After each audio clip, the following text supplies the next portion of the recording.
It's hard to even look at the news right now. Yeah. What's happening in LA. It's apocalyptic. The wildfires are just unbelievable. The evacuations, the scale of the destruction. I know. And when you start to think about the numbers, 17,234 acres gone in the Palisades fire. Right. 10,600 in the Eaton fire. And those are just numbers. They don't even begin. They don't tell the story. To tell the human story. Oh. The terror, the heartbreak, the lives lost. It's just. Yeah, it's a nightmare. At least 5 people dead. Oh my God. Thousands of homes and businesses just gone reduced to ashes, and we're still in the thick of it. It's still happening. The fires are still burning 0% contained. I can't even imagine what these people are going through. With the Santa Ana winds whipping at almost 100 miles per hour, I mean, it's just turning the city into an inferno. Yeah, and over 1.5 million people without power. Right. Plunged into darkness as these flames rage around them. It's hard to wrap your head around it. It is. And amidst all this chaos, there's a question that keeps gnawing at me. Yeah. What sparked these infernos? Right. I mean, yes, we know that the LAFD is investigating the Palisades fire for potential arson. Right. And Southern California Edison is looking into their transmission lines near the Eaton and Hearst fires. Absolutely. Those are crucial avenues to investigate. Right. But there's this other layer. Yes. A feeling that something isn't adding up. I know. And it's fueling this whole other wave of conspiracy theories about how these fires started. Right, because in a time of such immense fear and uncertainty, people are grasping for any explanation. Right. Any sliver of understanding that can help them make sense of this catastrophe. They need a reason, something to grasp onto when the world feels like it's falling apart. Okay, so you've gone through a ton of material for me today. I have. Reports, eyewitness accounts, expert analyses to try to unpack this for us. Absolutely. So what are some of the key theories that are emerging, and how do they reflect, I mean, let's be honest, the anxieties and the political divides that are always simmering beneath the surface? Well, let's start with the natural factors because we can't deny those. Okay. Southern California has been in a drought for over 8 months. Right. The landscape is parched. Yeah. I mean, it's a tinderbox just waiting for a spark. And then you add those ferocious Santa Ana winds. Exactly. It's like someone poured gasoline on an already raging fire. Pushing these flames further and faster. Turning them into unstoppable monsters. But wind doesn't start a fire. Right. It just makes it worse. Exactly. So that's where the human element comes in. Yeah. Accidental ignition is always a possibility. Of course. But the LAPD's preliminary theory for the Kenneth fire is arson. And then there's the whole power lines issue. Right. Southern California Edison is investigating whether their lines near the Eaton and Hearst fires might have sparked the blazes. Okay. And there's also Bob Marshall, founder of Whisker Labs, who claims that his company's power grid sensors detected problems with those very same lines right before the fire started. And then there's that chilling footage on TV. I know. Those power lines sparking. Yeah. After getting hit by a tree, it's hard to watch that and not think there's your smoking gun. It's suggestive. Right. But it's crucial to remember that investigations take time. Of course. We need to wait for the official findings before drawing any conclusions. But waiting feels impossible when your city is burning. It does. When people are losing their homes, their livelihoods, their lives. I understand. I understand why people are turning to these alternative explanations. Of course. These conspiracy theories. Yeah. Because they offer a sense of control, a way to make sense of the senseless. Absolutely. And they're emerging from both sides of the political spectrum. Okay. You know, fueling the existing divides and mistrust.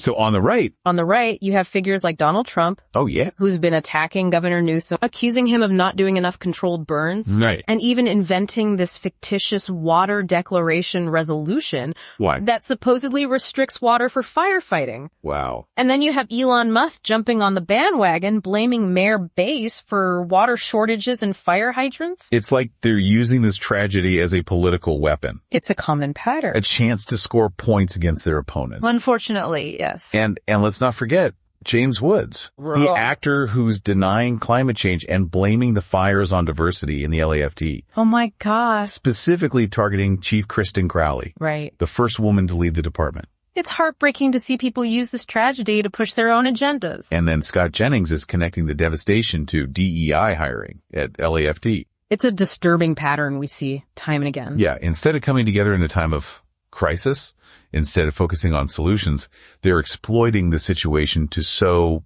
division and discord. Absolutely. But it's not just the right. No. The left has their own set of theories. Yeah. Often whispered in the halls of Hollywood. Right. Suggesting arson fueled by class warfare. Mm-hmm. And then there's Joe Rogan's oft-repeated anecdote about a firefighter who supposedly told them that LA is destined to be destroyed by fire. Oh yeah, that's taken on a life of its own. It's unsettling. Even though there's no evidence to support it. Right. So we're left with this swirling vortex of information, accusation, speculation, and as tempting as it is to get caught up in the drama, I know. we need to step back and ask ourselves, what's really going on here? Right. What are these conspiracy theories telling us about ourselves, about our society, about the way we process fear and trauma? That's the crucial question, isn't it? We're not here to endorse these theories, right, but to understand why they emerge, what psychological need they fulfill, and how they reflect the deep anxieties and mistrust that permeate our culture. Because understanding is the first step towards finding solutions. It is. We need to move beyond blame and division and start working together to address the very real challenges we face, both in terms of preventing future fires and combating the spread of misinformation. I completely agree. But before we dive into those solutions, let's take a closer look at some of the specific claims being made, the evidence or lack thereof, and the role of social media in amplifying these narratives. Because in a world where information spreads at lightning speed, it's more important than ever to be discerning. Yes. To be critical thinkers, to separate fact from fiction. And to remember that the truth matters, even and especially when it's hard to find. So let's unpack this piece by piece, starting with some of the most prevalent claims and the evidence or lack thereof that supports them. Let's do it. Let's start with Trump's claim about this water declaration resolution. Right. That's restricting water for firefighting. Yeah. Newsom's office has explicitly debunked this. Really? They said no such resolution exists. It's a complete fabrication. So we're already seeing a pattern of misinformation being spread often by people in positions of power. Unfortunately, yes. And it's not just Trump. Elon Musk's claim about fire hydrant water shortages. Yeah. It's also misleading. Yeah.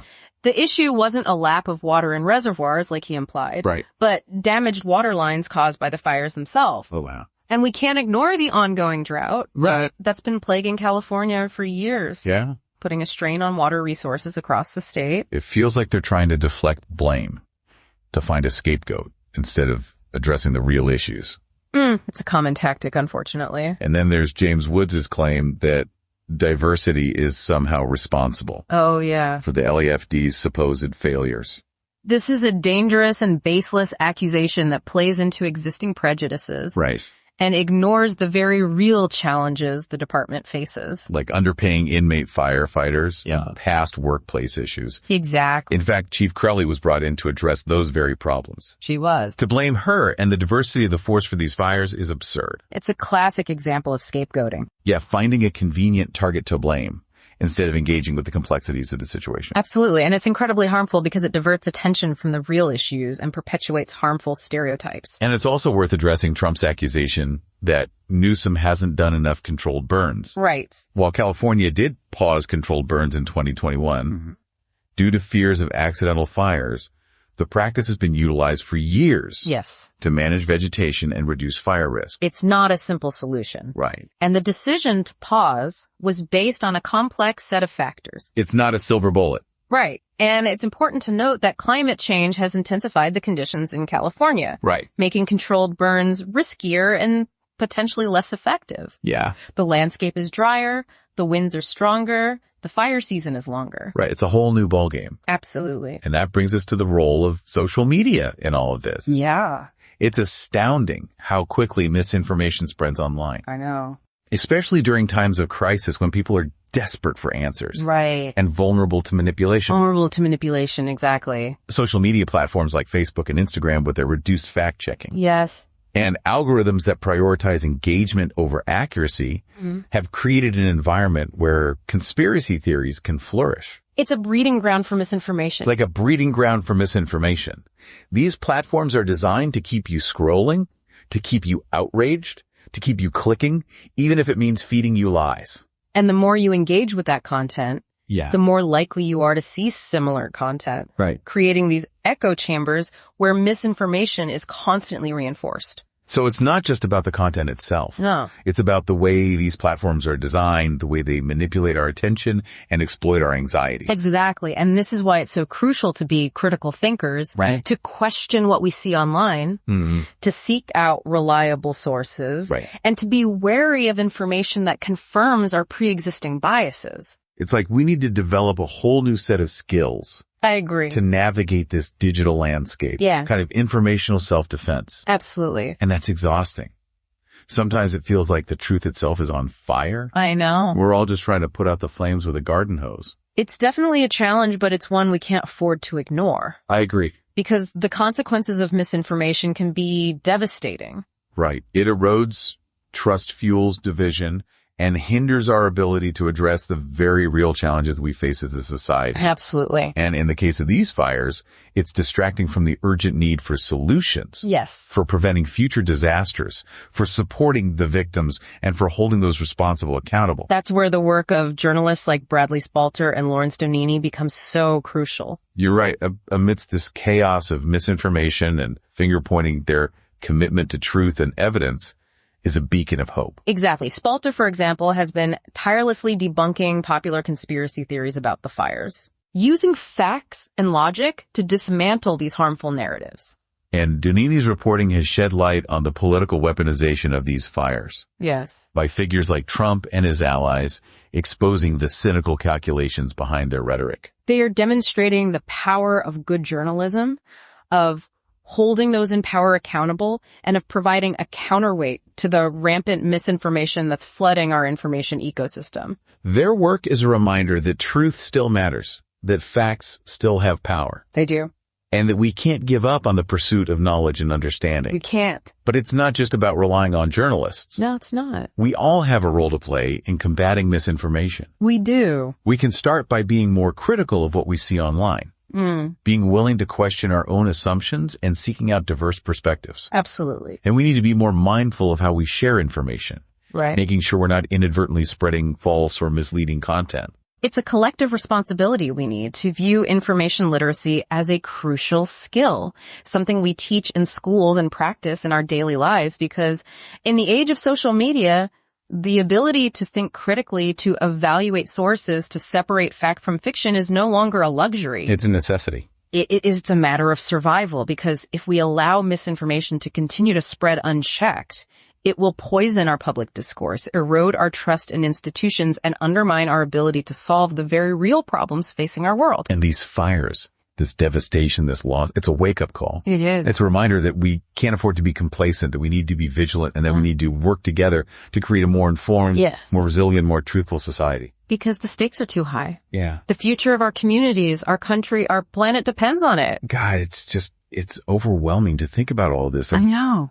The scale of this disaster, the loss of life, the homes and communities that have been destroyed. Yeah. It just feels like a nightmare that we can't wake up from. It's truly heartbreaking. And amidst all the grief and the shock, there's this simmering rage. I feel it. A demand for answers, for accountability, for justice. And that's where the conspiracy theories come in. Right. They offer a sense of control, a way to make sense of the senseless. But as we've discussed, those theories often lead us down dangerous paths. They do. They distract us from the real issues. They fuel division and hatred. Yeah. And they can even prevent us from finding real solutions. Absolutely. So how do we break free from this cycle? Right. How do we navigate this landscape of misinformation and find our way back to the truth? It starts with being aware of our own biases. Okay. Our own vulnerabilities to manipulation. We need to be critical of the information we consume, especially online, and be willing to question even the things we want to believe. It's like we need to develop a healthy skepticism. Yeah. Not just of the information itself, but of our own reactions to it. Exactly. Ask yourself, why am I drawn to this particular theory? What emotional need does it fulfill?